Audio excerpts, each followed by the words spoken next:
வணக்கம். GV communication சார்பாக மீண்டும் என் அன்பான நேயர்களை சந்திப்பதில் மிக மிக மகிழ்ச்சி.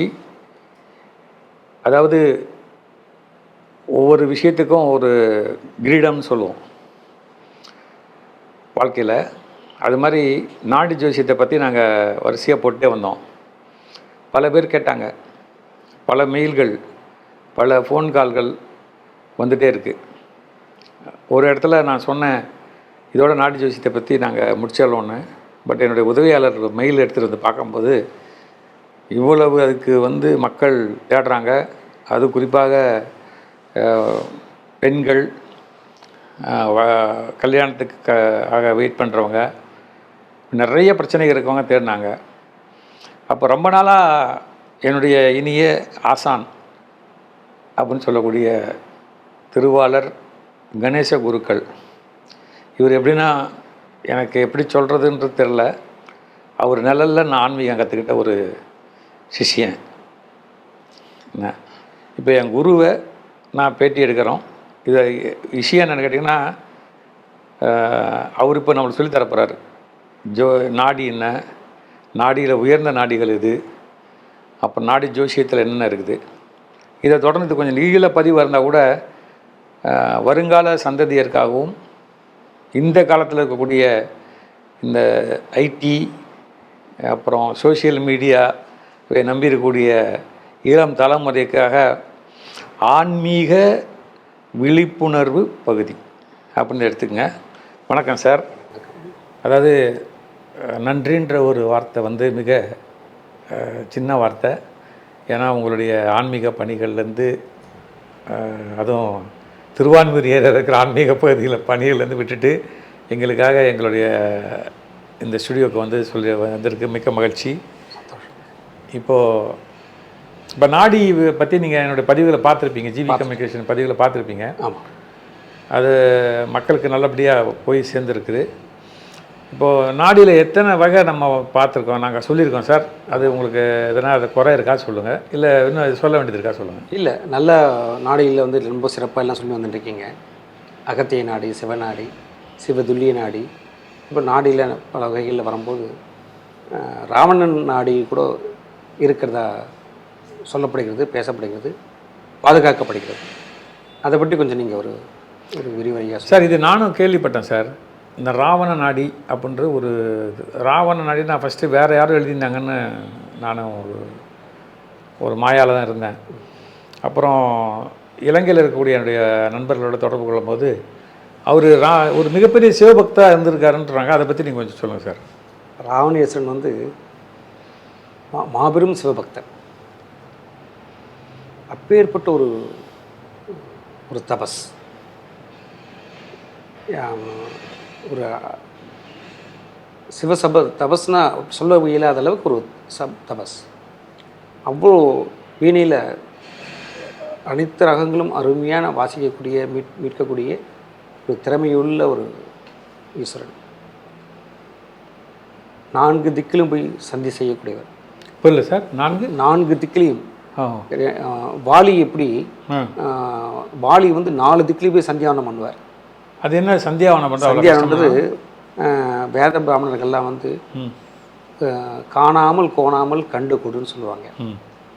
காலத்தில் சூரிய உதயம் பார்க்காம, மதியம் கோணாமல், மாலை கண்டு சூரியனை கண்டு கொடு சந்தின்ற பெயர். அதுபோல் வாலி 4 திக்கிலையும் சந்தி பண்ணி மகா பராக்கிரமசாலி. அதுபோல் ராமணேஸ்வரம் சந்தி சிவபூஜையெல்லாம் அவ்வளோ சிறந்த ஒரு பக்தர் அவர். திரேதாயுகத்தில் சந்தி பண்ணான்னு ராமணேஸ்வரன் இறங்கும்போது ஜலமே இல்லை நதியில். எந்த நதி சார்? நதியில் ஜலமே இல்லை. என்னடா தண்ணி வரலேன்னு திரும்பி பார்க்கும்போது 1000 கைகளை வச்சுட்டு விநாயகர் உட்காந்து சந்தி பண்ணிட்டு இருக்கார். அவர் எழுதுக்கும் போது வெள்ளத்தில் அடிச்சுன்னு போகிற அளவுக்கு தண்ணி வந்தது. அப்பேற்பட்ட ஒரு சிவபக்தர் ராமணேஸ்வரன்.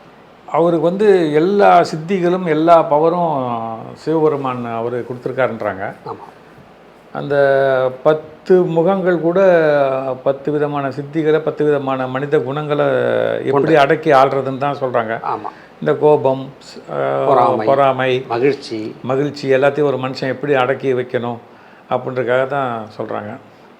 வரலாற்றில் வந்து அவர் எப்படி வேணால் சித்தரிக்கப்பட்டிருக்கலாம் சார். அது வந்து ஒரு மனித குலத்தில் இருக்கக்கூடிய ஒரு விஷயம். ஒருத்தர் உயர்ந்தவர், ஒருத்தர் தாழ்ந்தவர் சொல்லுவாங்க. இப்போ எனக்கு தெரிஞ்சு நிறைய பதிவுகள் ராவணனை பற்றி வந்திருக்கு, சோசியல் மீடியாவில் நிறைய பற்றி வந்திருக்கு. அவர் போரில் ஒரு மிகப்பெரிய நிபுணர். இப்போது நான் கேட்குற கேள்வி வந்து கைலாயத்தையே தூக்கிக்கிட்டாரு. ஆமாம், அதுதான் அந்த கதையை சொல்லுங்கள் சார். அவருடைய தபஸில் கைலாயத்தையே கொண்டு போகக்கூடிய அளவுக்கு அவருக்கு சிவனுடைய அனுகிரகம் கிடைச்சி அசைக்கிறார். சிவனையும் அசைச்சு கொண்டு போகிறார். அதாவது அவர் குருவே இங்கே கொண்டாந்து நம்ம வந்து வச்சு சிவ பூஜை பண்ணணுன்ட்டு கொண்டு போகிறார். அந்த சமயம் தான் விநாயகர் என்ன பண்ணுறார், தான் தடுத்து ஆட்கொள்கிறார். கோகர்ணான்ற ஒரு ஊரில் அப்படி கைலாசத்தை சுவாமியை கொண்டு போகும்போது என்ன பண்ணுறதுன்னு சொல்லி விநாயகரை வந்து தடுத்து ஆட்கொண்டு அங்கே ஒரு கொஞ்சம் அல்பசங்கின்னு சொல்லுவாள், பாத்ரூம் போகிறதுக்கு, கைகள் அனுப்புறதுக்கு, சந்தி பண்ணுறது நேரம் காலம் பார்த்து அவர் விநாயகர் என்ன பண்ண அவரை கூப்பிட்டு நான் வச்சுக்கிறேன்னு சொல்லும்போது கோகர்ணம் பசுவுடைய அந்த முகம் அந்த இதோட குழம்போடு இருக்கக்கூடிய ஒரு அம்பாளுடைய தோட்டத்தில் வரவழைச்சு அங்கே வந்து இறக்கி வைக்கிறார் சிவனை. ராவணேஸ்வரன் எல்லாம் சந்தியெல்லாம் முடிச்சு வரதுக்குள்ளே அங்கே சிவனை பிரதிஷ்டை பண்ணிடுறார் விநாயகர். அப்போ அது பெரிய ஆத்மலிங்கம் போல் ஒரு கைலாசத்திலே கொண்டு வரேன்னா பாருங்கள், அவர் கொண்டு வந்து அங்கே பிரதிஷ்டை பண்ணுறார்.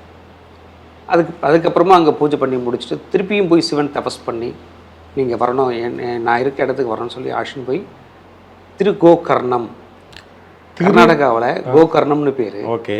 அந்த கோகர்ணத்துக்கு அடுத்தது கொண்டு போய் எங்கே வைக்கிறேன்னா திருக்கோணமலை, திருக்கோகர்ணம், திருக்கோணமலையில் கொண்டு போய் சிவன் பிரதிஷ்டை பண்ணி அப்புறமா அவர் அங்கே வழிபடார் கடைசியாக. அப்பேற்பட்ட சிவ கைலாசத்தையே கொண்டு போகக்கூடிய அளவுக்கு அவருக்கு ஒரு ஏதோ ஒரு சாம வேதம் அப்படின்ற வேதத்தில் ஒரு மிகப்பெரிய 4 வேதங்களில் சாம வேதம்ன்றது அதை பற்றி கொஞ்சம் சிவனுக்கு ரொம்ப ஒரு பிடிச்ச வேதம். அந்த வேதமே அவ்வளோ அற்புதமாக இருக்கும். அந்த வேதத்தை சொல்லும்போது ஒரு குர்ஆனுடைய சப்தமும் அதில் வந்து அலைமோதும். சாம வேதமும் இந்த குர்ஆனுடைய சப்தமும் 2 சப்தமும் ஒரே மாதிரி அலைமோதும், பின்ன பின்ன கொஞ்சம் வரும். அந்த சாம வேதம் வந்து ரொம்ப விருப்பமான வேதம் சிவனுக்கு. அந்த வேதத்திலேயே அவர் புகழ்ந்து வேதங்களை சொல்லி சொல்லி சிவனை தன் வசப்படுத்துறார். அதில் ஒரு எக்ஸ்போனன்ட் அவர், அதில் ஒரு மிகப்பெரிய ஆற்றல் பெற்றவர், பெரிய ஆற்றல் பெற்றவர் சாமவேதத்தில்.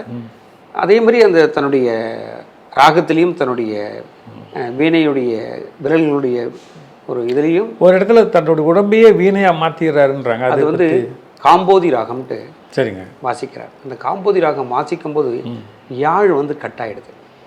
வீணை வாசிக்கும் அந்த யாழ், அந்த யாழ் கட்டான உடனே தன்னுடைய வெட்டுப்பட்ட உடனே தன் உடம்புல இருக்க குருத்தெலும்பை எடுத்து வீணையாக மீட்டு அதை வாசிக்கிறார். தன் உடம்புல இருக்க குருத்தெலும்பை எடுத்து யாழாக மாட்டி வாசிக்கிறாருன்னா பாருங்க சிவன் எந்த அளவுக்கு அவருடைய உடம்புல ஒரு பலத்தை கொடுத்துருக்காரு. அப்பேற்பட்ட அந்த காம்போதி அதை வாசிக்க வாசிக்க சிவபெருமான் தாண்டவம் ஆடிக்கொண்டிருக்கார். அற்புதமான ஒரு சிறப்பு சார், ரொம்ப சிறப்பு சார். அதாவது சிவன் அப்படின்றவங்க வந்து அவரை படிக்க படிக்க நம்மளுக்கு வந்து எண்டே இல்லாத இருக்குது. ஆமாம். இப்போ எனக்கு தெரிஞ்சு ஒரு 40 வருஷமாக நான் உங்களோட பழகிட்டுருக்கேன். 35 வருஷம் வச்சுக்கலாம். ஆமாம். நீங்கள் அந்த கோயிலே இருக்கீங்க. உங்களுக்கு அந்த சிவன் அவரை பற்றி ஒரு 4 லைன் அனுபவம் சொல்லுங்கள் சார். நான் வந்து 3 க்ஷேத்திரங்களில் பூஜை பண்ணிட்டுருக்கேன். 3 க்ஷேத்திரங்கள். ஆமாம். சென்று சென்று தொழுணும் கழுக்குன்றிலே திருக்கழிக்குன்றம். சரி. 4 வேதங்களுக்கு அதிபதி வேதகிரீஸ்வரர். ஓகே. அங்கே பூஜை பண்ணிட்டுருக்கேன். கடலில் தான் சங்கு பிறக்கும். ஆனால் எங்கள் ஊரில் குளத்தில் பிறக்கும் சங்கு. திருக்கழுக்குன்றத்தில் குளத்திலே சங்கு பிறக்கும். அது எதனால சார்? அது வந்து மார்க்கண்டேயர் வந்து 12 வருஷத்துக்கு வந்து சங்காக பிறந்து அந்த சங்கு எடுத்து மகாவிஷ்ணு மகாலட்சுமி பூஜை பண்ணுறாரு சுவாமிக்கு. தனக்கு புத்திரஸ்தானம் ஒன்று மகாவிஷ்ணு மகாலட்சுமி தனக்கு புத்திரஸ்தானம் சுவாமிக்கு பூஜை பண்ணுறார். அஸ்தா நட்சத்திரத்துக்கு அதிபதி வேதகிரீஸ்வரர். எங்கள் மலையில் இருக்க சுவாமி அஸ்தா நட்சத்திரத்துக்கு அதிபதி. அப்பேற்பட்ட விஷயத்தில் அவர் வந்து மார்க்கண்டேயர் சங்காபுரம் வந்து பூஜை பண்ணுறார். அந்த சுவாமியை தொட்டு நாங்கள் அந்த ஊரில் அந்த சிவனை பார்த்து உண்மையாக பொய்யான்னு சொன்னாக்கா அந்த ஊரில் பிறந்து வளர்ந்தவள் யாருமே நீதிபதி மாதிரி அவரை பார்த்து சொல்லுனாக்கா உண்மையை தான் சொல்லுவாங்க, போய் சொல்ல மாட்டாங்க. அப்பேற்பட்ட ஒரு சிவனுடைய இது நாங்கள் பூஜை பண்ணிட்டு இருக்கோம். மருந்தீஸ்வரர்கிட்ட மருந்து ரூபமாக எங்களெல்லாம் நன்னா வச்சுட்டுருக்கார், ஆரோக்கியம் வச்சுட்டுருக்கார். அவரை வந்து வழிபடக்கூடிய மக்களும் ஆரோக்கியம் வச்சுருப்பாங்க. மக்கள் என்னை கேட்கும்போது நான் சொல்லுவேன், அவரை பார்த்தாலுமே உங்கள் பார்வை சிவன் மேலே பட்டாலுமே சிவன் உங்களை பார்க்குறாரு, உங்களுக்கு குணமாயிடும், கவலை வேண்டான்னு சொல்லுவேன். இது நல்ல ஒரு பதிவு சார், அதாவது நல்ல ஒரு விடை. இப்போது திருக்கழுக்குன்றம் அப்படின்னு நம்ம சென்னைக்கு ரொம்ப அருகில் இருக்கிற அருகாமையில் இருக்கிற ஒரு விஷயம். இப்போ குழந்தை பாக்கியம் இல்லாதவர்கள் அப்படின்னா சிம்பிளாக ஒரு கேள்வி சார். அந்த கேள்வி அந்த கோயிலுக்கு போய் முறைப்படி பூஜை பண்ண அந்த குழந்தை பாக்கியம் உண்டாருக்கு எவ்வளோ சிவனோட அருள். இப்போ ஏன்னா நீங்கள் மார்க்கண்டேயரே அங்கே வந்து கேட்டாருங்க. ஆமாம், புத்திரஸ்தானத்துக்காக அதே தான் கேட்குறாங்க. மார்க்கண்டேயர் சங்கா பிறந்து அந்த சங்கு எடுத்து மகாவிஷ்ணு மகாலட்சுமி நித்திய சுவாமிக்கு பூஜை பண்ணுறார் சிவனுக்கு. சரி, எதுக்காகனா மகாவிஷ்ணு மகாலட்சுமி பூஜை பண்ணி தனக்கு புத்திர சந்தானம் ஒன்றுட்டு சிவனுக்கு பூஜை பண்ணுறார். சரிங்க, சிவனுக்கு பூஜை பண்ணுறார். இங்கே கீழே தாழ கோவிலில் அம்பாள் திருப்பூர் சுந்தரி இருக்கா. ஆமாங்க, திருப்பூர் சுந்தரி 3 பிரத்யக்ஷம் பண்ணாலுமே பிரத்யக்ஷமாக அவங்களுக்கு அனுகிரகம் பண்ணக்கூடிய ஆற்றலுடையவள் அங்கே. நம்ம வழிபடுவது சிவன், அனுகிரகம் பண்ணக்கூடியது திருப்பூர் சுந்தரி. அங்கே தாயார் திருப்பூர் சுந்தரி, தமிழ்நாட்டிலேயே தாயார் திருப்பூர் சுந்தரி எங்கன்னா திருக்கழுக்குன்றம். அதாவது இந்த குழந்தை பாக்கியம் வேண்டி அங்கே போகலாம். திருப்பூர் சுந்தரியை தரிசனம் பண்ணிவிட்டு மேலே வேதகிரி போய் பார்த்து வந்தால் நிச்சயம் புத்திர சந்தானம் உண்டு. அதில் ஒரு இதுவும் இல்லை, நிச்சயமாக அவர்களுக்கு புத்திர சந்தானம் உண்டு. சிறப்பு சார். அதாவது திருப்பி அந்த நம்ம வந்து இந்த எல்லாருமே கேட்குற கேள்விகள் வந்து ஔஷதம் அப்படின்னா மருந்து. இந்த அகத்தியர் வந்து எழுதியிருக்காங்க. ஆமாம், சிவன் வந்து இது சிவநாடியில் இருக்குன்றாங்க, துல்லியநாள் இருக்கா, ராவணன் எழுதியிருப்பாருன்னு உங்களுக்கு எதான ஐடியா இருக்கா சார்? நிச்சயமாக இருக்குது. ராவணேஸ்வரன் வந்து பெரிய சித்தர், சிவபக்தர், சிவனுடைய எல்லா சைவங்களும் நன்கு அறிந்தவர். அதோடு இல்லாமல் நல்ல ஒரு சித்தரும் கூட. அவருடைய சித்தர்கள், அவருடைய நாடிகள் இதெல்லாம் எங்கே போயிருக்குன்னாக்கா நம்ம நாட்டை கொஞ்ச நாட்கள் ஆண்ட பிரிட்டிஷ்காரர்களுக்கு கொண்டு போயிருக்கலாம், இல்லது ஜெர்மன் நாட்டில் இருக்கலாம், அல்லது போர்ச்சுக்கல் கிட்ட. இவங்க 3 பேர்கிட்ட தான் இந்த ராவணனுடைய ஓலைகள், சித்த வைத்தியமும் ஓலைகளும் அங்கே இருக்கும், கண்டிப்பாக இருக்கலாம். ஏன்னா இங்கே எங்கேயும் கிடைக்கல. ஏன்னா ஒரு தமிழ் வைத்தியர் தெரிஞ்சவர் சொன்னார், இந்த ரசவாதம், இந்த மெட்டலை உருக்கி மெட்டலோட பாய்சன்லாம் எடுத்து இந்த ரொம்ப கொடிய நோய்களான பல நோய்களுக்கு, காச நோய், ஈவன் பைத்தியம், கேன்சர், இந்த மாதிரி நோய்களுக்கெல்லாம் மருந்து இருக்குப்பா, இதை நீங்கள் ஏன் வந்து ஒரு பதிவாக போட்டு அந்த ஓலைகள்லாம் நம்ம அரசாங்கம் கேட்டால் கொடுத்துட வேண்டியதானே, கொடுத்து அதை வந்து படித்து பார்த்து மருந்தை நம்ம கொடுக்கலாம். அப்போ நான் வந்து ஒரு மிகப்பெரிய மருத்துவ பேராசிரியர்கிட்ட கேட்டேன். இவர் சொன்னதுக்கும் அவர் சொல்கிறதுக்கும் ஏறக்குறைய ஒன்றாவே இருக்குது. ஆல்மோஸ்ட்டு இந்த புற்றுநோய்ன்ற சமாச்சாரத்துக்கும் இல்லை பல நோய்களுக்கு மெட்டல் சம்மந்தப்பட்ட மருந்தாக இருக்குது. சித்த மருத்துவத்தில் தாமிரச்சந்திரன்றாங்க, அங்கே வந்து அதே மாதிரி மெட்டல் சம்மந்தப்பட்ட மருந்து ஆங்கிலத்தில் வருது. இங்கே அனிமிக்குன்னு சொன்னால் அயச்சந்தூரம் நம்ம கொடுக்குறாங்க, அங்கே போனால் அயன் டேப்லெட் தான் கொடுக்குறாங்க. அந்த சித்த மருத்துவர் எனக்கு டெமான்ஸ்ட்ரேஷனை பண்ணி காமிச்சார். அவங்க கொடுக்குற மருந்தை வந்து காந்தம் இழுத்துக்குது. நம்ம அயச்சந்தூரம் வந்து நம்ம இம்காப்ஸில் பண்ணுற அயச்சந்தூரத்தை எடுத்து வச்சா காந்தம் இழுக்கலை. எதியா அப்போது கிட்னியை பாதிக்குன்னு எனக்கு கேட்டார். அதை விட அவர் வந்து ஒரு மிகப்பெரிய அதிசயத்தை பண்ணார். அதுக்கு நீங்கள் தான் விளக்கம் சொல்லணும். டயாலிசிஸ் சென்டர் கூப்பிட்டு போனார். எத்தனை பேர் இருப்பா நீங்கள் சித்த மருத்துவம் சாப்பிட்டீங்க வந்துருக்கீங்க கேட்டால் ஒருத்தர் கூட நாங்கள் சித்த மருத்துவம் சாப்பிடலாம் தான் சொல்கிறோம். லயன்ஸ் கிளப்பில் டயாலிசிஸ் சென்டர் கூப்பிட்டு போனார். ஸோ இதை நான் வந்து ஆங்கில மருத்துவத்தை குறையா உங்கள்கிட்ட நான் பேசலை. இந்த மாதிரி ஒரு பொக்கிஷத்தை நம்ம இறந்து நிற்கிறோமே, இதுக்கு உங்களை மாதிரி சிவாச்சாரியெலாம் என்ன அட்வைஸ் பண்ணுறீங்க? நாங்கள் சுவாமி தான் பிரார்த்தனை பண்ண முடியும். சுவாமி மக்களுக்கு தேவையானதெல்லாம் நீங்கள் திரட்டி கொடுங்க. இல்லை அதை எடுத்துகிட்டு வரணும்ல, அந்த ஓலைகள் எடுத்துகிட்டு வரணும்ல. அதான் சர்வே ஜனா சுகினோ பவந்து, எல்லாரும் நல்லா இருக்கும்னு நாங்கள் ஒவ்வொரு வேலையும் ஒவ்வொரு கால பூஜையும் நாங்கள் பூஜை பண்ணி பூ சாத்துறோம். அந்த புஷ்பங்கள் நல்ல புஷ்பங்களாக போய் சிவனுக்கு சேர்ந்து நம்ம மக்களுக்கு தேவையான நாடுகள்லாம் வந்து தேடி கொடுக்கக்கூடிய காலகட்டம் வந்து கொண்டிருக்கு. இப்போ நிறைய பேர் நம்மளுடைய தமிழ்நாட்டில் அந்த தமிழ்நாடு மட்டும் இல்லை, சைனாவிலையும் சரி, ஜப்பான்லையும் சரி, அந்த பழைய மருத்துவத்தை ரொம்ப விரும்பி நாடி போயின்னு இருக்காங்க. அதில் நிறைய பேர் பூர்ண குணமடைகிறாங்கன்ட்டு. ஆனால் பழைய மருத்துவம், ஒரு மருத்துவத்தை தேடி போயிட்டால் ஒரே மருத்துவத்தோடு நம்ம இருக்கணும். திரும்பி ஆங்கிலத்துக்கு போயிட்டு திரும்பி மற்ற மருத்துவத்துக்கு போயிட்டு திசை திரும்பி போகாமல் ஒரே ஒரு திசையில் போனோமா நம்ம ஆரோக்கியமாக இருக்க முடியும் அப்படின்னு என்னுடைய கருத்து. சரி சார், இப்போ இந்த ராவணன் அவருடைய அந்த சித்த மருந்து, அந்த சித்தர்கள், அந்த அந்த சாப்டர்லேருந்து இப்போ அடுத்து வந்த ஒரு மெயிலுக்கு ஒரு பதிவுக்கு நீங்கள் பதில் சொல்லணும். பார்த்தீங்கன்னா சார், பௌர்ணமி, கிருத்திகை, இந்த அமாவாசை இப்போன்னு வந்துட்டா என்ன எப்படி இந்த மக்களுக்கு இது இன்புட் ஆச்சுன்னே தெரில. மொத்தமாக எல்லாம் திருவண்ணாமலை போயிடுறாங்க. ரொம்ப கூட்டத்தில் கஷ்டப்பட்டு வந்து சொல்கிறாங்க, சார் கஷ்டப்பட்டோம் சார், நடக்க முடியல, 14 கிலோமீட்டர் நடக்க முடியல. அது 4 கிலோமீட்டர் சொல்கிறாங்க. அப்புறம் வந்து இதை காணும் அதை காணுன்றாங்க. இதை வேறு பயங்கர ரெக்கமெண்டேஷன்லாம் வேறு கேட்குறாங்க. இப்போ சமீபத்தில் பார்த்திங்கன்னா நம்ம திருச்செந்தூருக்கு ரெக்கமெண்டேஷன் கேட்குறது அதிகமாகவே இருக்குது. இந்த இப்போ விசாகம் நட்சத்திரம் வந்த அன்றைக்கி பார்த்தீங்கன்னா இப்போ நான் என்ன நினைக்கிறேன்னா சார், இப்போது இப்படி போட்டி போட்டு மோதி கஷ்டப்பட்டு போய் பார்க்கறதுன்றதை விட அந்த பக்தர்கள் வேறு ஏதாவது ஒரு நாளில் போனால் அதே அருள் கிடைக்குமா? நிச்சயமாக கிடைக்கும். அது சொல்லுங்கள் சார். நீங்கள் அதாவது அப்பா அம்மாவை எப்போ வணங்கினாலும் ஆசீர்வாதம் உண்டு. அதுக்கு நாள் கிழமெல்லாம் இல்லை. திங்கக்கிழமை அப்பா அம்மாவுக்கு வாசியாக நமஸ்காரம் பண்ணணும்னு சொல்லியிருக்கா? இல்லை மற்ற கிழமையில் நமஸ்காரம் பண்ணக்கூடாதுன்னு சொல்லியிருக்கா? இல்லை. நம்ம அப்பா அம்மாவை எப்போ நம்ம மதித்து நமஸ்காரம் பண்ணிக்கிறோமோ அன்றைக்கே அந்த பரிபூர்ண ஆசீர்வாதம் உண்டு. அதுபோல் விசாகம்னாக்கா 364 நாளும் விசாகம் தான் முருகர் திருச்செந்தூரில். விசாகன், ஆமாம், 360 நாளும் விசாக நட்சத்திரத்தை பிறந்தார் அவர். 360 நாளும் விசாகம் தான். என்று எப்போ போய் நீங்கள் முருகனை பார்த்தாலும் அன்றைக்கி விசாகம். ஏனென்றால் அவர் சிவனுக்கு பூஜை பண்ணிட்டு அங்கே ஆனந்தமாக குரு ரூபத்தில் உட்காந்துருக்கார். தான் வந்து தட்சாமூர்த்திக்கு மாதிரி அவரும் அங்கே குருவாக வந்து உட்காந்துட்டு குருவுக்கு அதிபதியாகவும் இருக்காருங்க. இது அனுகிரகம் பண்ணார். க்ஷேத்திரத்தில் என்றைக்கு போனாலும் சரி, நாள் கிழமை பார்க்கறதில்ல. திருப்பதி போனாக்கா நாள் கிழமை பார்க்குறதில்ல, மொட்டடிக்கிறதுக்கு, பிரார்த்தனை பண்ணுறதுக்கு. அது மாதிரி அவங்களுடைய குலதெய்வத்துக்கு போகும்போது நாள் கிழமை பார்க்கல, பிரார்த்தனைக்கு மொட்டடிக்கிறதுலாம். ஆனால் மொட்டடித்து காது குத்துறதுக்கு மட்டும் நாள் பார்ப்பாங்க, நேரம் பார்ப்பாங்க. அப்படிங்கும்போது புதன்கிழமையில் போனாக்கா எல்லா கோயிலையும் புதன்கிழமை வந்து யாருமே சாமி பார்க்க போக மாட்டாங்க. ஏன் சார்? அன்றைக்கி அதுவும் அது அன்றைக்கி ஒன்றுமே உகந்தது இல்லைன்னு எல்லோரும் நினைக்கிறாங்க. திங்கக்கிழமை சிவன், செவ்வாய்க்கிழமை துர்க்கை, வியாழக்கிழமைனா குரு தட்சாமூர்த்திக்காக போகிறது, வெள்ளிக்கிழமைனா அம்பாள், சனிக்கிழமைனா நவகிரகம் தான் நவகிரக போகிறது, இல்லைன்னா சனிக்கிழமைனாக்கா நம்ம ஃபேவரட் ஆஞ்சநேயர். ஆமாம், ஆஞ்சநேயர் போயிடுவாங்க.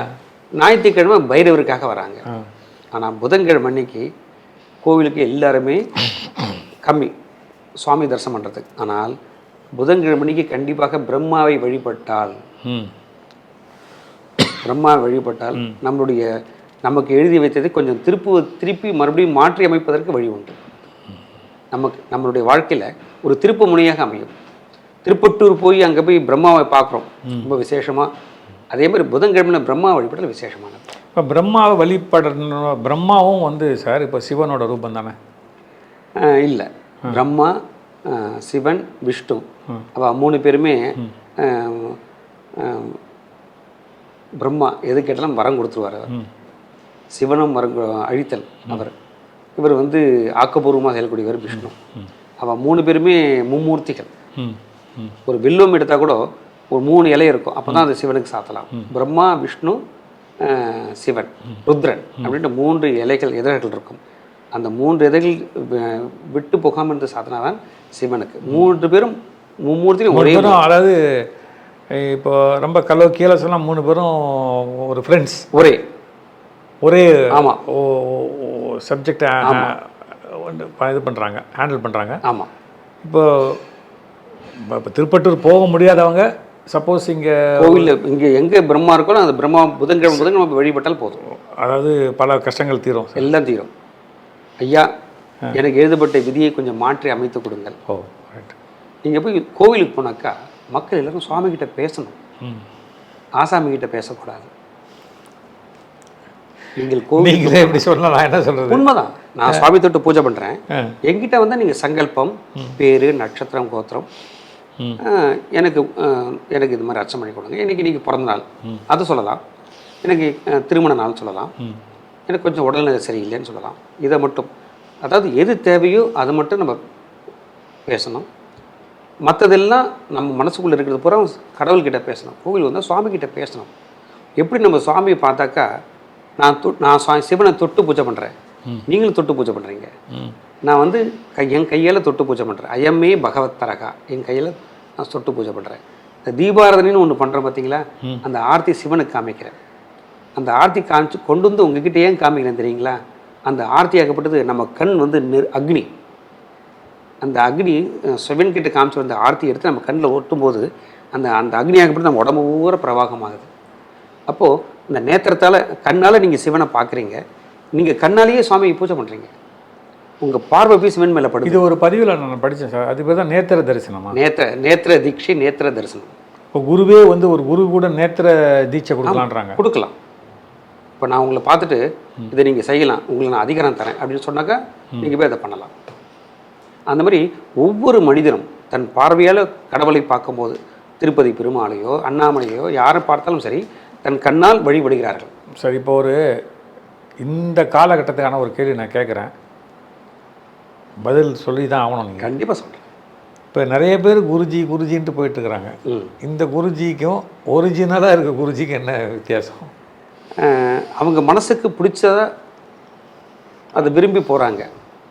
நல்லது நடக்குது, நம்ம அவங்க சொன்னால் நல்லது நடக்குதுன்னு போகிறாங்க. எல்லாமே ஒரு அளவு இருக்குது. இல்லை, நான் கேட்குற கேள்வி வந்து என்னென்னா, புரியுது. இப்போ வந்து ஒரு டாக்டர்னா எம்பிபிஎஸ் படிக்கிறோம், ஆமாம். ஒரு வக்கீல்னா லாயர் படிக்கணும், ஒரு இன்ஜினியர்னா ஒரு அதிகபட்சம். இப்போ ஒருத்தர், இப்போ நான் உங்களை குருஜின்னு கூப்பிட்றேன்னா, நான் வந்து முதல் நாளில் உங்களை குருஜி நான் கூப்பிடல. ஒரு 10 வருஷம் ஆச்சு எனக்கு. ஆமாம். நீங்கள் என்னை வந்து இப்போ கையை பிடிக்கிறதுக்கு 10 வருஷம் ஆச்சு. இப்போது யார் வேணாலும் குருஜி ஆயிடுறாங்களே. அப்படி ஆகிறதுக்கு வாய்ப்பு இல்லை. இல்லை, அப்படின்றது தவறு தானது. தவறு தானது, அது தவறு தான். எல்லாருமே குருஜியாக, அதாவது சிவனுக்கு பூஜை பண்ணனால நம்மளை குருக்கள் அப்படின்னு ஒரு அழைப்பு. குருமாராக இருந்து பூஜை பண்ணுறார்கள், அதனால் குருக்கள்னு சொல்கிறாங்க.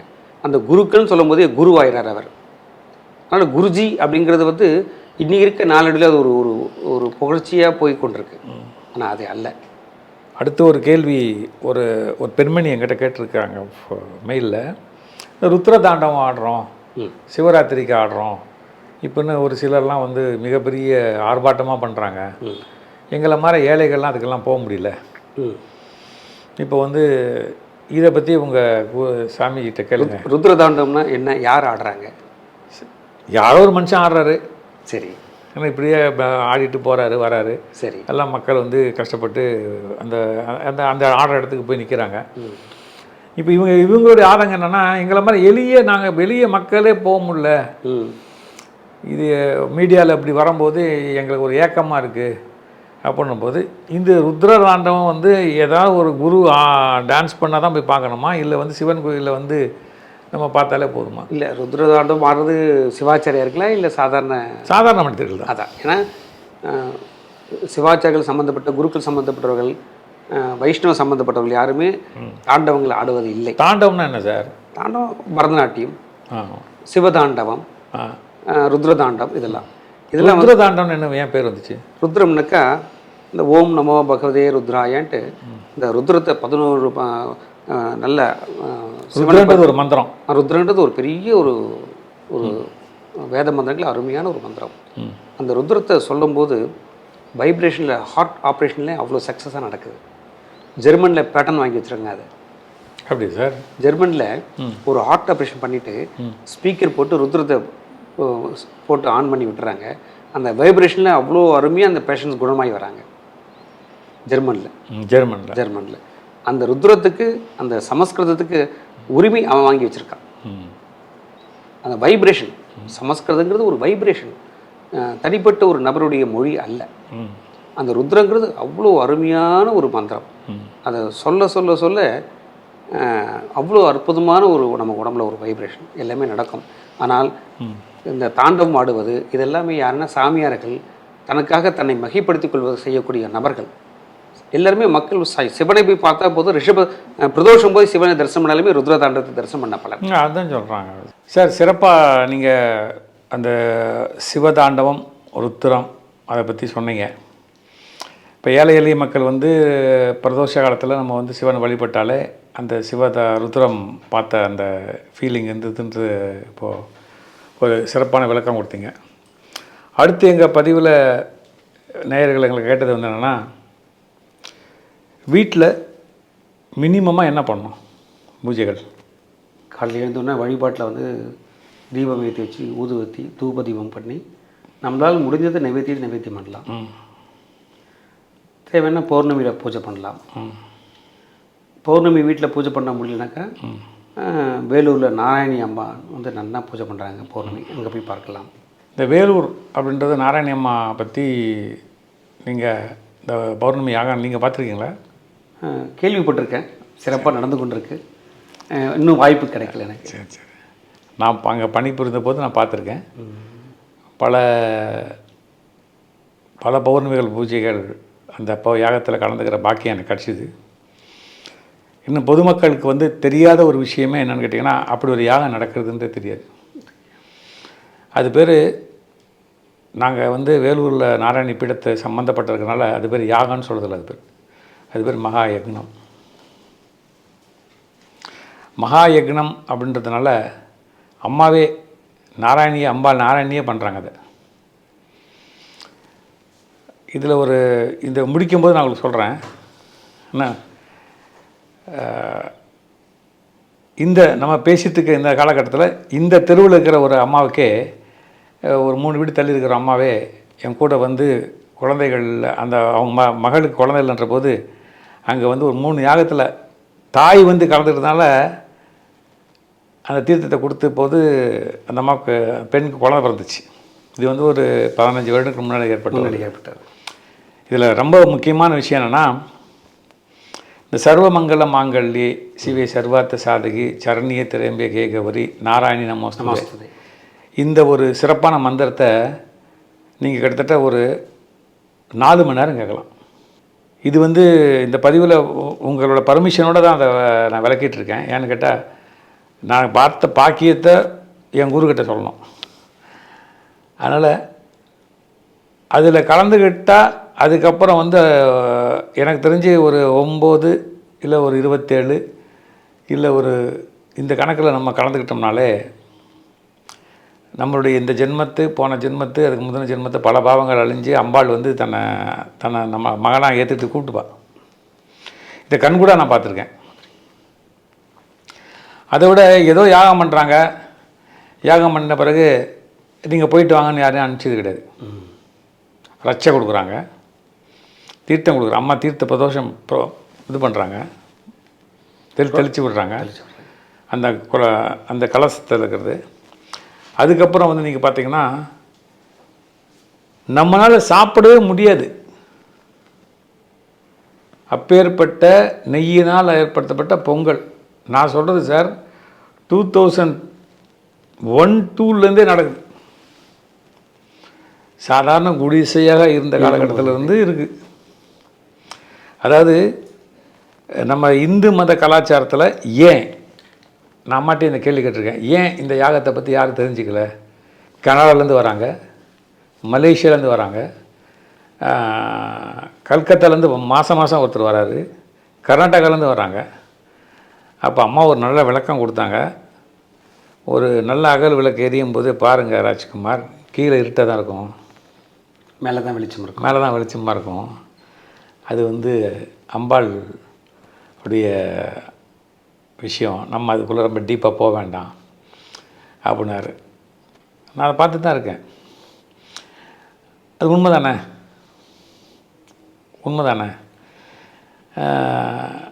அந்த யாகத்தில் கலந்தாள், ஆத்மார்த்தமாக கலந்தால் நம்ம எந்த யாகம் பண்ண வேண்டிய அவசியம் இல்லை. பாரத்திலுமே போதும். அங்கே வாங்கி ரச்சையை வாங்கி கட்டு வந்தால் போதும். கடுமையான ஜுரத்தில் இருக்கிறவங்க அங்கே இருக்கிற தீர்த்தத்தை வாங்கி குடித்து நல்லா இருக்கிறவங்க நான் பார்த்துருக்கேன். எத்தனையோ கேன்சர், நான் சொல்கிறது தமிழ்நாட்டையோ இந்தியாவை சேர்ந்தவங்களில் வெளிநாட்டு அமெரிக்காவை சேர்ந்த 2 தம்பதியர் 2 பேருக்குமே ஏதோ கேன்சர் சம்மந்தப்பட்ட ஒரு வியாதி. அவங்களே ஒரு கேன்சர் டாக்டர். ஓ. அவங்க வந்துட்டு கேள்விப்பட்டு இங்கே வராங்க. ஒரு 3 யாகத்தை கழித்து பார்க்கும்போது அவங்களுக்கு போய் டெஸ்ட் எடுக்கிறாங்க, நோ கேன்சர். அதாவது அதுக்காக எல்லா கேன்சர் பேஷண்ட்டும் அங்கே போய் நிற்க முடியாது, அது தெரிஞ்சுங்க. அதுவும் கஷ்டம். எல்லா வியாதிஸ்தரும் அங்கே போய் நிற்க முடியாது. ஆனால் அம்பாள் நம்ம போன பிறவியில் இல்லை இந்த பிறவியில் ஏதாவது ஒன்று நல்லது செஞ்சுருக்கணும். இதை எதிர்பார்த்து போகக்கூடாது. அடுத்து அம்மா சொன்ன இன்னொரு வாக்கியத்தை நான் உங்கள்கிட்ட சொல்கிறேன், கரெக்டாக தப்பாக நீங்கள் தான் சொல்லணும். நீ எந்த தானமும் பண்ண வேணாம், அன்னதானம் மட்டும் பண்ணாங்க. சரியானது தான். அதுக்கு நீங்கள் இப்போ விளக்கம் கொடுத்துங்க. அன்னதானம் தான் ரொம்ப விசேஷமானது. ஆமாம், சிவபெருமானே போய் அன்னபூர்ணிக்கிட்ட தான் நிற்கிறார். பவதி பிட்சை கேட்டு இன்றைக்கி காசியில் சிவபெருமான் பவதி பிட்சாந்திக்கின்ட்டு போய் அன்னபூர்ணிக்கிட்ட அன்னம் வாங்கி சாப்பிட்றாரு. அந்த காட்சி இன்றைக்கும் அன்னபூர்ணி காசியில் போனால் அதை பார்க்க வேண்டியது. காசியில் விசேஷமான ஒரு தரிசனம்னாக்கா முதல் அன்னபூர்ணி தான். Super sir. தீபாவளியும் போது தீபாவளிக்கு முதல் நாள், தீபாவளிக்கு மறுநாள் 3 நாள் தங்க அன்னபூர்ணியும் தரிசனம் பண்ணக்கூடிய பாக்கியம் அந்த 3 நாள் தான் கிடைக்கும். என்னை பொறுத்த வரைக்கும் அன்னதானம் தான் சிறந்தது. நல்ல, அதாவது நீங்களும் அதை ஏற்றுக்கிறது எனக்கு ரொம்ப மகிழ்ச்சி. அதாவது இதை தானம் பண்ணு அதை தானம் பண்ணுன்னு சொல்லி இயலாத விஷயத்தை சொல்லி ஒரு மனுஷனை வந்து ஒரு பிரமிக்க வைக்கிறத விட, இல்லை ஒரு ஸ்தம்பித்து போக வைக்கிறத விட, சாப்பாடு சூடாக வாங்கி கொடுத்து பண்ணுறது அது ஒரு சிறப்பான விஷயம். ஆக நம்ம வந்து இப்போ இந்த கலந்துரையாடலில் நிறைய விஷயங்கள் நீங்கள் விளக்கிட்டே வரீங்க, நாங்களும் எங்களோட அனுபவத்தை சொல்லிட்டு வரோம். இப்போது ஆல்மோஸ்ட் ஒரு 2-3 கேள்விகளில் இந்த பதிவு முடிச்சுட்டு அடுத்ததை நம்ம திருப்பியும் மக்களோட ரெஸ்பான்ஸை பார்த்துட்டு நம்ம பண்ணலாம். அதாவது இப்போ கோயிலில் நீங்கள் பணிபுரிஞ்சிட்ருக்கீங்க, நீங்கள் தான் ஒரு 3 சேத்திரங்களுக்கு நீங்கள் வந்து தலைமை குரு. அன்று இருந்த இளம் வயதில் நீங்கள் பார்த்த பக்தர்களுக்கும் இப்போ வர பக்தர்களுக்கும் உங்களுக்கு பிடிச்சது பிடிக்காது 2 சொல்லுங்கள். அப்போ வந்து பக்தர்கள் வந்து ரொம்ப எளிமையாகவும், சாமி பார்க்க வரும்போது ஆனந்தமாக அவர்களுடைய நடை உடை பாவனைகள், அவருடைய வஸ்திரமாகப்பட்டது. வஸ்திரன்றது நீங்கள் சொல்ல ட்ரெஸ் கல்ச்சர். ஆமாம், வேட்டி துண்டு. சில கொஞ்சம் படித்தவர்கள்லாம் வந்து பேண்ட் சட்டை போட்டு வருவாங்க. அப்படிலாம் வந்துருந்தாங்க. நல்லாவும் தரிசனமும் நல்லா இருந்தது. மக்கள் கோவிலுக்கு வருவது குறைவாகவும் இருந்தது. இப்போ காலகட்டங்களில் நிறைய ஆன்மீகம் வளர்ந்துட்டு எல்லா பிள்ளைங்களும் கோவிலுக்கு வந்து தரிசனம் பண்ணிட்டு கொஞ்ச நேரம் கோவிலில் இருந்துட்டு வீட்டுக்கு போகணுன்ற ஒரு பழக்கத்துக்கு வந்திருக்காங்க. இப்போது நிறைய பேர் வராங்க. இந்த காலத்துக்கு ஏற்ற மாதிரி வந்து துணிமணிகள்லாம் கொஞ்சம் வேறுபட்டு இருக்கிறது. அதாவது நீங்கள் ஐ திங்க் நான் புரிஞ்சுக்கிட்டேன் உங்களுடைய இதோடைய ஒரு இதுலேருந்து. நானே கோயிலுக்கு வரும்போது பார்த்துருக்கேன், நமது கோயில்கள்லேயே பார்த்துருக்கேன். சுத்தமாக அந்த கோயிலுக்கு உண்டான வஸ்திரங்களை போகிறது கிடையாது. உங்களை மாதிரி ஒரு பெரிய ஆன்மீக குரு சொன்னார், என்னால் வந்து கான்சன்ட்ரேட் பண்ண முடியலடானார். என்னால் கான்சன்ட்ரேட் பண்ண முடியல அப்படின்னாரு. இது கேரளாவில் அனுமதி கிடையாது. கர்நாடகாவில் அனுமதி கிடையாது. புரிஞ்சுட்டிங்களா? குருதுவாரில் அனுமதி கிடையாது. ஒத்துக்கிறீங்களா? ஆமாம். இஸ்லாமியத்தில் அனுமதி கிடையாது. ஆமாம். கிறிஸ்தவத்தில் அனுமதி கிடையாது. ஆக உங்களை மாதிரி சிவாச்சாரியர்கள், உங்களை மாதிரி கோயிலுடைய புனிதத்தை காமிக்கிறவங்க அரசாங்கத்துக்கு இது ஒரு சொல்லணும். இந்த பதிவை பார்க்குறவங்க யாராவது ஒரு பப்ளிக் இன்ட்ரெஸ்ட் லிட்டிகேஷன் பெட்டிஷனாக போடலாம். கண்டிப்பாக, நிச்சயமாக செய்யணும். போட்டு, ஏன்னா வந்து கவனத்தை மாற்றுறதுனால நம்ம பக்தியே வேஸ்ட் ஆகிடுது. ஆனந்தாலும் பெண்ணாலும் சரி. உண்மையானது. இப்போது நான் பூஜை பண்ணுற கோவில்லையே துணிமணி அணிந்து வருவதுட்டு ஒரு ஒரு அறிவு பலகை வச்சுருக்காங்க. ஆண்கள் வேட்டி அணிந்து வர வேண்டும், பேண்ட்டு போட்டணும், சட்டை போட்டு வரணும் அப்படின்ட்டு போட்டு, அதே ஆண்கள் அரணிக்கரோடு வரக்கூடாது, பனியனோடு வரக்கூடாதுன்னு அறிவிப்பு பலகை வச்சுருக்காங்க அரசாங்கத்தில். பெண்கள் கண்டிப்பாக புடவை கட்டின்னு வரணும், இல்லைன்னா சுடிதாரை போட்டுன்னு வரணும்னு இருக்குது.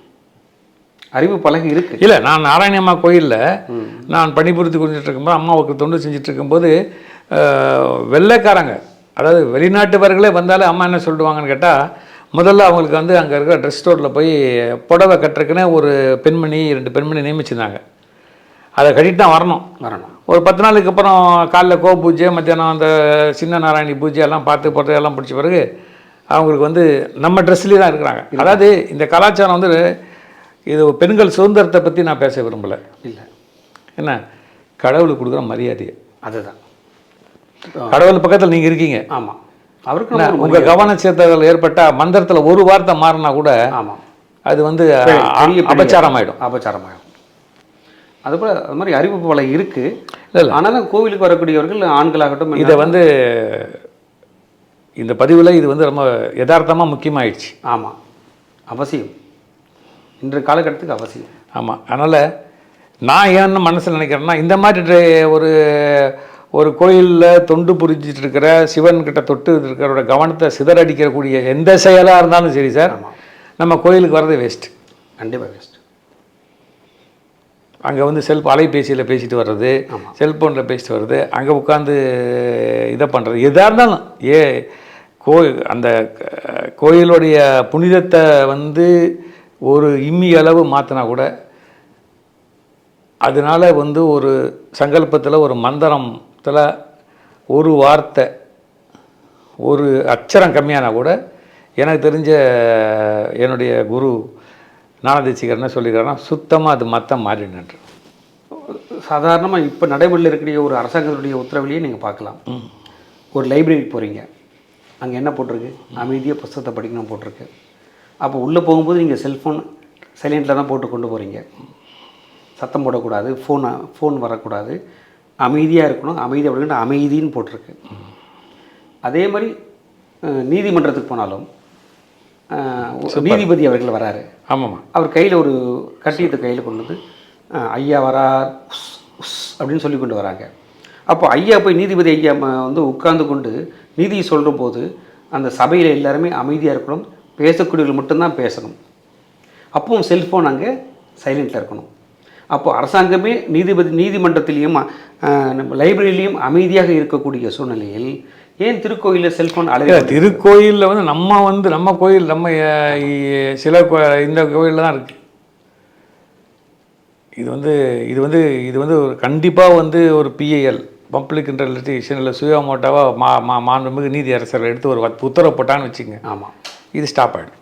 கண்டிப்பாக செல்ஃபோன் அனுமதி இருக்கக்கூடாது. நம்ம வந்து கண்டிப்பாக உடை அணிவது, நம்ம இன்றைக்கி சிவபெருமானை பற்றியும் பல சித்திரங்களை பற்றி பேசிகிட்டு இருக்கும்போது கண்டிப்பாக அவங்க காதல் விழுந்து மாண்புமிகு நீதி அரசர்கள் யார் எடுத்து சுயமோட்டாவை எடுத்து இதை வந்து இனிமேல் இதை பண்ணணும் அப்படின்னா அது வந்து கண்டிப்பாக உடை கலாச்சாரம் கண்டிப்பாக சரியாக இருந்தால்தான் வழிபாடு செய்ய முடியும்.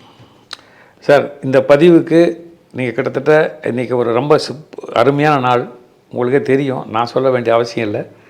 தேய்பிறை அஷ்டமி என்ன, காலபைரவர்கிட்ட சாவியை கொடுத்தா நம்ம சிவன் கோயிலை திறக்கணும். ஆமாம், அதாவது நீங்கள் தேய்பிறை அஷ்டமியில் வந்து பௌர்ணமி பற்றி நீங்கள் கேட்டீங்க. அஷ்டமி சந்திர பிப்ராஜ தலிகிஸ்தலி சோபிதாயே நமோ நமக அப்படின்னு சகஸ்நாமாவளியில் வருது. இந்த அஷ்டமியில் வந்து இந்த 8 நிலாவையும் ஒன்று சேர்த்தால் பௌர்ணமி எந்த அளவுக்கு வெளிச்சம் இருக்குமோ சூப்பர், அப்பேற்பட்ட பிரகாசமான நாள் என்று. அதனால் இந்த பௌர்ணமியை சேர்ந்து நீங்கள் கேட்ட பௌர்ணமிக்கு இதுவும் கலந்து வருது. இல்லை, அந்த அஷ்டமிக்கு உங்களுடைய அப்பாயின்மெண்ட் எங்களுக்கு கிடைச்சதும் சிவா இது வரைக்கும் நீங்கள் சிறப்பாக எங்களுக்கு சொன்னதுக்கும் இந்த பதிவை அதாவது பொதுமக்கள் பார்க்கணுன்றதுக்காக 2 பாகமாக எடுத்துக்கிறேன் நான். சரி, இந்த பதிவு ஒரு முதல் பாகம், அடுத்த பாகம் அவங்களுடைய கேள்விகளுக்கு என்னென்னு பதில்னு கண்டிப்பாக நீங்கள் ஒத்துழைச்சி எங்களுக்கு பண்ணி கொடுக்கணும். நிச்சயமாக. அதனால் இந்த பதிவுக்கு ஜிவி கம்யூனிகேஷன்ஸோட குழுவின் சார்பாக உங்களுக்கு சிறந்த நன்றி தெரிவித்துக்கிறோம். வணக்கம். அடுத்த பதிவில் கண்டிப்பாக நீங்கள் இன்னும் பல விளக்கங்கள் கொடுக்கணும். அவசியமாக. Thank you sir. நன்றி.